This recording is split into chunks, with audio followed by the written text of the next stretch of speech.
Hello friends, welcome back to our channel Brishti's kitchen. Brishti's কিচেনে জানাই সবাইকে স্বাগত। আমি অনন্যা আজকে নিয়ে চলে এসেছি একটা নতুন রেসিপি। আজকে রেসিপিটার নাম হলো কচৌরি এগ কারি। কোনো কিছু বাড়িতে উপকরণ ছাড়াই আমরা কত সহজে, কত চটজলদি একটা টেস্টফুল একটা ডিমের যে উপকরণ আমরা বানাতে পারি, যেটা আমরা ভাত, রুটি, পোলাও সব কিছুর সাথে খেতে পারি। তো দেখো কেমন লাগে, তোমরা আমার রেসিপিটা ফলো করে দেখো। রেসিপিতে যাওয়ার আগে আমি একটা কথা বলবো, যেসব বন্ধুরা আমার চ্যানেলটা ভিজিট করতে এসেছো প্লিজ আমাকে একটু সাবস্ক্রাইব করে পাশে থেকো। যারা ফেসবুক পেজ থেকে দেখছো তারা আমার পেজটাকে ফলো করো। আর আমার সমস্ত ভিউয়ার্সদের জন্য জানাই অসংখ্য ভালোবাসা, আমাকে সাপোর্ট করার জন্য জানি অনেক অনেক ভালোবাসা। তো আর বেশি কিছু বলবো না, তোমরা চলো আমি মূল রেসিপিতে ফিরে যাই। তো চলো কাসৌরি ডিম কারি নিতে আমরা কি কি নিচ্ছি তাহলে আমরা একবার দেখে নিই। মূল উপকরণে চলে যাই। খুব সামান্য উপকরণের মধ্যেই আমরা এত সুন্দর একটা রেসিপি বানাবো। তো চলো দেখতে থাকো আমি কি কি তাহলে নিচ্ছি। এখানে আমি ডিম নিয়ে নিয়েছি আমি 7 পিস ডিম নিয়ে নিয়েছি। তোমরা তোমাদের প্রয়োজন মতো ডিম নিয়ে নিও। আমি 7 পিস ডিম নিয়ে নিয়েছি। এখানে বড় সাইজের 2টো পেঁয়াজ আমি কুচি কুচি করে নিয়েছি, 4টে কাঁচা লঙ্কা চিড়ে নিয়েছি, আর একটা টমেটো, মাঝারি সাইজের টমেটো কেটে নিয়েছি। কসৌরি ডিম কারিতে যেটা মূল উপকরণ কসৌরি মেথি আমি একটু পরিমাণ মতো নিয়ে নিয়েছি। এখানে আমি 1.5 টিস্পুনের মতো আমি কসৌরি নিয়ে নিয়েছি। কিছু গুঁড়ো মশলা নিয়েছি। তো কি কি গুঁড়ো মশলা নিয়েছি আমি সেটা তোমাদেরকে দেখাচ্ছি। দেখো, নিয়েছি হলুদ গুঁড়ো, কাশ্মীরি রেড মির্চ, লঙ্কা গুঁড়ো, ব্ল্যাক পেপার গুঁড়ো, ধনে গুঁড়ো, জিরে গুঁড়ো, এটা হচ্ছে গরম মশলা গুঁড়ো, এখানে কিছু গোটা গরম মশলা, একটা তেজপাতা আর একটু চিনি, এগুলো আমি নিয়ে নিয়েছি। রান্নাটা আমি সর্ষের তেলে করব। তোমরা যে কোনো তেল ইউজ করতে পারো, তবে সর্ষের তেলে রান্নাটা বেশি টেস্টি হয়। আর ওই পরিমাণ মতো নুনেরটা যার আন্দাজ মতো নুন নেব। আর জল তো আছেই। তো চলো আমি এবারে রান্নাতে যাই। গ্যাসটাকে এবার আমরা জ্বালিয়ে নেব। গ্যাসটাকে জ্বালিয়ে নিয়েছি, নিয়ে একটা কড়াই বসিয়ে দিয়েছি। কড়াই ডিমটা সেদ্ধ হওয়ার জন্য আমরা জল দেব। তো চলো ডিমগুলো একটা একটা করে দিয়ে দিই।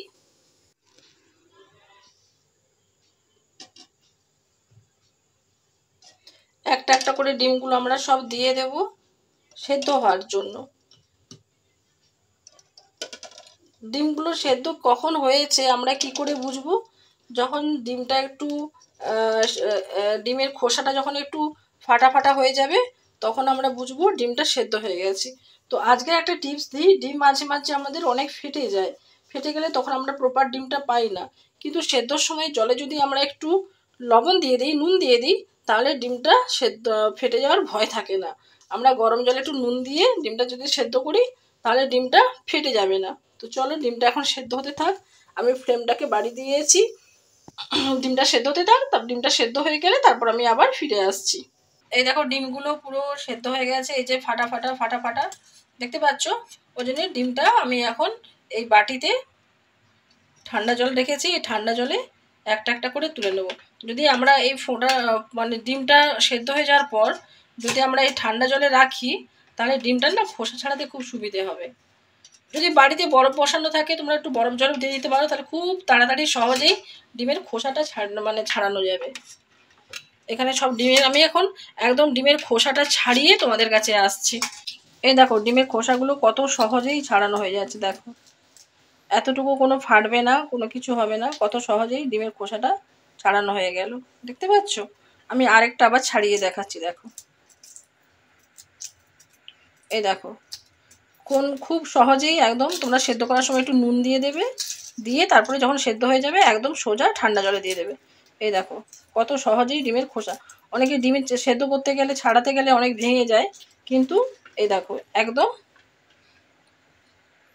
তো চলো সবগুলো আমি একদম ছাড়িয়ে তারপর আবার আসছি। এই দেখো ডিমটা পুরো আমি ছাড়িয়ে পরিষ্কার করে রেখে দিয়েছি। তো চলো এবার আমি এখন রান্নার প্রস্তুতিতে যাই।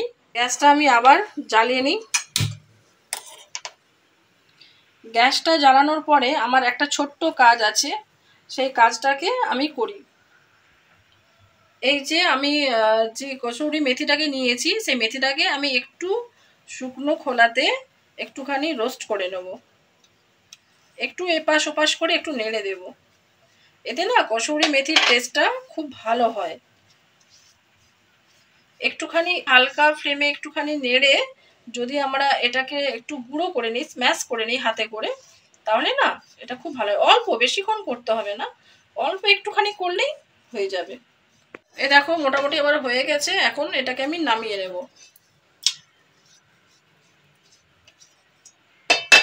তারপর এটাকে নামানোর পর হাতে করে এই দেখো কেমন মচমচ আওয়াজ করছে, এটাকে একটু গুঁড়ো করে নেব, তাহলে গ্রেভিটার সাথে না ভালো করে মিশে যাবে। এটাকে আমি গুঁড়ো করে নেব।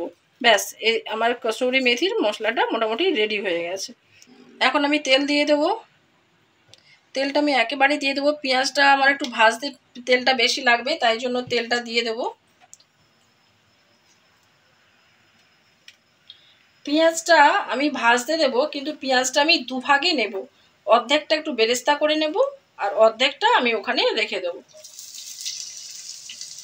দেখো এটা আমি পেঁয়াজটা বেরেস্তা করতে দিয়েছি, অর্ধেকটা পেঁয়াজ আমি এটা বেরেস্তা করতে দিয়েছি। পেঁয়াজটা বেরেস্তা হয়ে গেলে তারপর এটা আমি এখন ভাজতে থাকি, তারপর আমি তোমাদের কাছে আবার আসছি। এই দেখো পেঁয়াজটা অনেকটা ভাজা হয়ে গেছে, এখনো ভাজা হবে, একদম লাল করে ডিপ করে ভাজা হবে। তো এটা ভাজা হতে থাক, তখন আর তার মধ্যে আমার একটা ছোট্ট কাজ আছে, কাজটা আমরা একটু সেরে নিই। দেখছো এই যে ডিমগুলোকে দেখছো, ডিমগুলোকে আমরা কি করব, ডিমটার ভেতরে মশলা ঢোকার জন্য আমরা একটা এরকম কাঁটা চামচে করে ডিমের সাইডগুলো আমরা এখন একটু ফুটো করে নেব। প্রত্যেকটা ডিম আমরা এইভাবে একটু কাঁটা চামচে করে ফুটো করে নেব, যাতে মশলাগুলো ভেতরে ঢোকে আর ডিমটা তেলে ভাজার সময় ফেটে না যায়। প্রত্যেকটা ডিম আমরা এইভাবে ফুটো করে নেব। আমি প্রত্যেকটা ডিম ফুটো করে নিচ্ছি, তারপর আবার আসছি। দেখো পেঁয়াজটা পুরো কড়া করে ভাজা হয়ে গেছে। এখন এই পেঁয়াজটাকে আমি তুলে নেব, বেশি কড়া করব না, একদম ফ্লেমটাকে কমিয়ে দিয়েছি, একদম এই পেঁয়াজটাকে আমি তুলে দেব।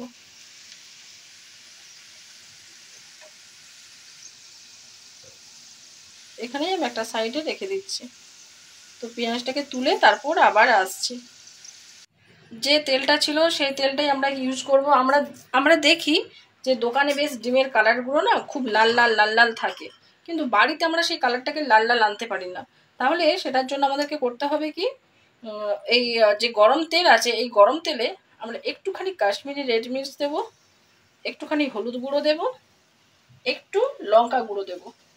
এই তেলটাতে যদি আমরা ডিমগুলোকে ভেজে নিই তাহলে ডিমটা কিন্তু খুব লাল লাল লাল লাল হয়ে যাবে। তোমরা দেখো, আমরা নাহলে দোকানের ডিমগুলো যেগুলো দেখি বেশ লাল লাল, অতি লোভনীয় লাগে দেখতে, একদম কষা কষা লাল লাল, কিন্তু বাড়ির ডিমে আমরা সেটা কালারটা নিয়ে আসতে পারি না। আমার এই টিপসটা যদি ফলো করো তাহলে দেখবে ডিমগুলো পুরো লাল লাল লাল লাল হয়ে যাবে। তো এই তেলে ডিমটাকে আমরা ভালো করে ভেজে নেবো, একদম ভালো করে আমরা ভেজে নেব। ডিমগুলো একটু এপিট ওপিট করে ভালো করে ভেজে নিই, ভেজে নিয়ে তারপর আবার আসছি। এই দেখো ডিমগুলো পুরো আমার লাল লাল করে ভাজা হয়ে গিয়েছে, দেখতে পাচ্ছ কেমন কত সুন্দর লাল লাল লাল লাল কালার এসেছে।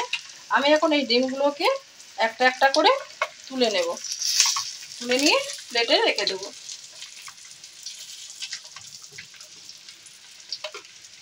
এই যে ডিম ভাজার পর যে তেলটা আছে ওই তেলেই আমি একটা তেজপাতাকে দু টুকরো করে দিয়ে দিলাম,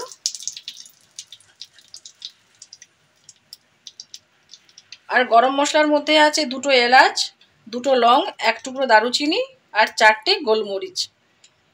এটা আমরা দিয়ে দেব, দিয়ে একটু বেশ ভাজতে থাকবো যতক্ষণ না গরম মশলা থেকে একটা ভালো ফ্লেভার আসে। তো দেখো গরম মশলাটা আমার পুরো ভাজাই হয়ে গিয়েছে। এখানে আমি যে কেটে রাখা বাকি পেঁয়াজগুলো আছে সেগুলো আমরা দিয়ে দেব।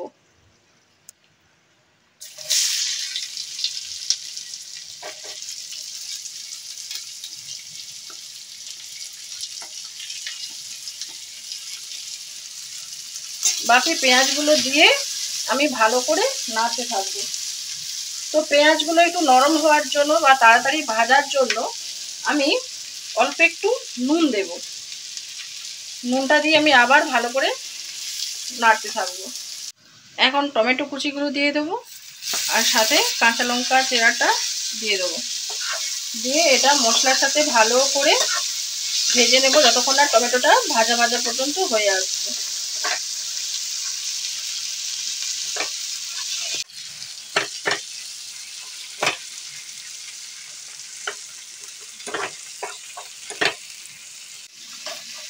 দেখো টমেটোটা প্রায় আমার গলে গিয়েছে, মশলা থেকেও পুরো তেল ছেড়ে দিয়েছে।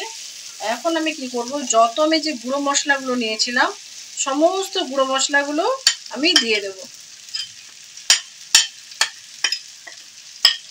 পুরো গুঁড়ো মশলাটা দিয়ে দেব আর সাথে অল্প একটু জল দেব। এখন জলের সাথে মশলাটা পুরো সেদ্ধ হবে আর মশলাটা থেকে তেল ছেড়ে আসা পর্যন্ত আমরা ওয়েট করব। দেখো মশলাটা থেকে আমার তেল পুরো ছেড়ে দিয়েছে আর মশলাটার কি কালার এসেছে দেখতে পাচ্ছ? জাস্ট দেখো মশলাটার কালার কি দারুণ কালার এসেছে, পুরো তেলও আমার ছেড়ে দিয়েছে মশলাটা। মশলাটা আমার পুরো ভালোভাবে রেডি। এই সময় আমি যে ভেজে রাখা ডিমগুলো এতে দিয়ে দেবো সব।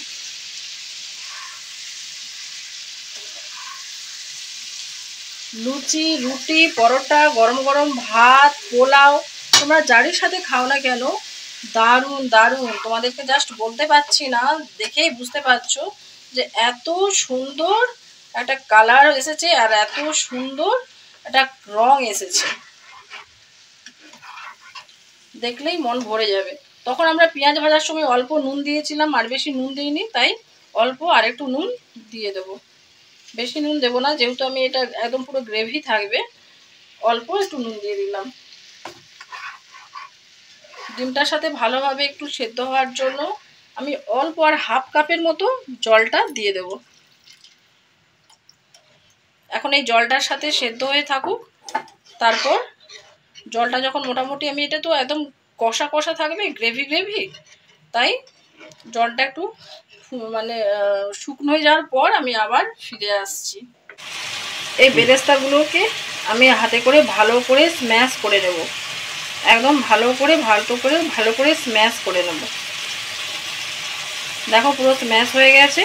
এখন আমার ওদিকে ডিম কষাটাও পুরো রেডি। ডিম কষাটাতে আমি এটা ছড়িয়ে দেব।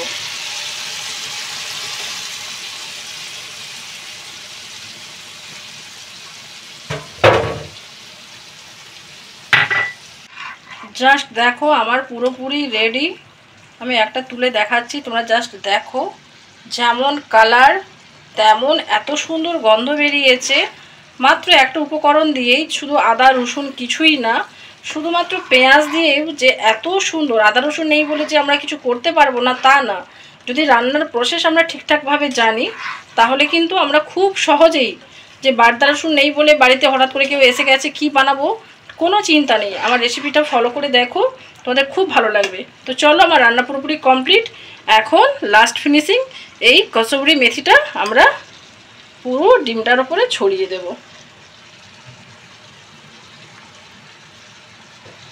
আহা কি গন্ধ, কি স্বাদ, কি টেস্ট! পুরোপুরি আমার রেডি, আমার রান্না পুরোপুরি রেডি। তাহলে আজকে কি রান্না করলাম আমি? কসৌরি এগ কারি। তো দেখতে পাচ্ছ কালারটা কত টেস্টফুল একটা কালার হয়েছে। আমি একদম তোমাদের কাছে সার্ভ করে নিচ্ছি। তো যেসব বন্ধুরা আমার দেখছো, চ্যানেলটা ভিজিট করতে এসেছো, প্লিজ তোমরা আমার চ্যানেলটাকে সাবস্ক্রাইব করে পাশে থেকো। যারা ফেসবুক পেজ থেকে দেখছো তারা প্লিজ আমার পেজটাকে ফলো করে নিও। আর আমার রান্না তোমাদের কেমন লাগে তোমরা একটু আমাকে জানাবে। তো দেখো, কোনো আদা রসুন সমস্ত কিছু ছাড়া শুধুমাত্র পেঁয়াজ টমেটো দিয়ে যে কত সহজে, মূল উপকরণ শুধু পেঁয়াজ দিয়ে কত সহজে এত একটা টেস্টফুল, এত কালারফুল, এত একটা ইউনিক রেসিপি বানানো যেতে পারে, তোমরা নিজেরা দেখে বুঝতে পেরেছো। যারা একবার বাড়িতে ট্রাই করে দেখবে, এত সুন্দর লাগে এটা। তো খেয়ে দেখে অবশ্যই আমাকে কমেন্ট করো। আর বেশি কিছু বলবো না, ভিডিওটা অনেক বড় হয়ে যাবে।